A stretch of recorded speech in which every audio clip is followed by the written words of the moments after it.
Nah, selanjutnya, berdasarkan pasal 83 Undang-Undang Nomor 14 Tahun 2002 tentang Pengadilan Pajak, putusan pengadilan pajak harus diucapkan dalam sidang terbuka untuk umum.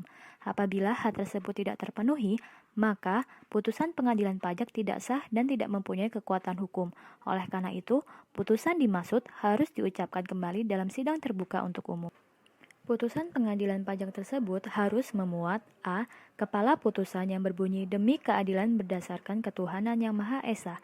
B. Nama, tempat tinggal atau tempat kediaman dan atau identitas lainnya dari pemohon banding atau penggugat. C. Nama jabatan dan alamat terbanding atau tergugat. D. Hari, tanggal diterimanya banding atau gugatan. E. Ringkasan banding atau gugatan dan ringkasan surat uraian banding atau surat tanggapan atau surat bantahan yang jelas.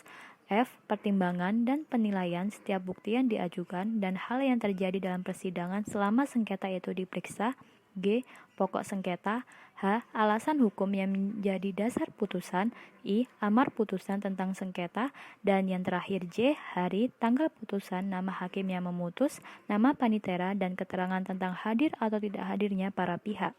Tapi tunggu dulu. Apabila ada salah satu poin yang telah disebutkan tadi tidak terpenuhi, maka menyebabkan putusan yang dimaksud tidak sah, dan ketua pengadilan harus memerintahkan sengketa yang dimaksud segera disidangkan kembali dengan acara cepat, kecuali putusan yang dimaksud telah melampaui jangka waktu 1 tahun. Selanjutnya, putusan pengadilan pajak harus ditandatangani oleh hakim yang memutus dan panitera.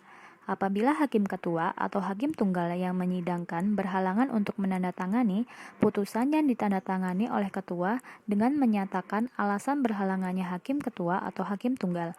Apabila hakim anggota berhalangan menandatangani, putusan ditandatangani oleh hakim ketua dengan menyatakan alasan berhalangannya hakim anggota yang dimaksud.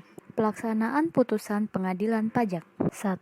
Dapat dilaksanakan dengan tidak memerlukan lagi keputusan pejabat yang berwenang.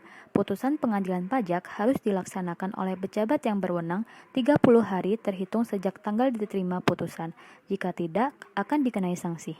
Kedua, apabila putusan mengabulkan sebagian atau seluruhnya banding, kelebihan pembayaran pajak akan dikembalikan dengan ditambah imbalan bunga sebesar 2% sebulan untuk paling lama 24 bulan atau 2 tahun.